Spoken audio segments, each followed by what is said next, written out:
siya! Yun ang pinapasok mo sa mga chimay na yan, ha? Ma'am. Ikaw, Vicky, walang niya ka. Munda ka sa akin mamaya. At ikaw, hindi ka na nadadala, no? Ba't ang laki ng problema mo? Kung sino-sino dinadamay mo, idadalawin ko lang naman si Manang Lole. Para saan? Para demonyo yung utak niya? Gulay na yan, eh. Kaya tantanan mo na si Manang. Wala na siyang magagawa para sa'yo. Yun lang ba tingin mo kay Manang? Gulay na walang silbi? Alam mo, Georgia, ibahin mo ko sa'yo. Dahil tumatanaw ako ng utang na loob kay Manang. Inalagaan niya ng matagal ang anak ko. Pati ako, inalagaan din niya. Kaya mahal ko si Manang na parang ina na rin. Wow. Palakpakan naman natin si Emma.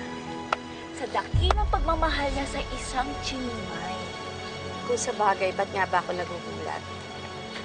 Ano nga naman bang alam mo sa mga sinasabi ko? Hindi mo nga pala naramdaman ang pag-aalaga at pagmamahal ni Manang Loleng. Kasi, hindi rin niya kayang tratuhin ang isang kabit na kagaya mo. Hayop ka. Vicky, layo mo si Manang, dali! Eh, dapat sa'yo! Pahiram nga niyan, Manong.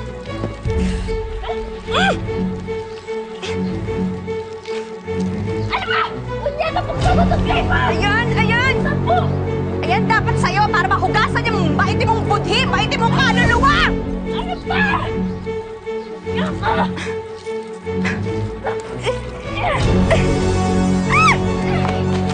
Mas hayop ka! Di ko nga maintindihan bakit hindi ko ang pinarurusahan. Dapat ikaw ang napunta sa sitwasyon ni Manang Loleng. Ikaw dapat ang nakulong sa wheelchair para tararara kami! Buisit ka. Walang yaka, Emma!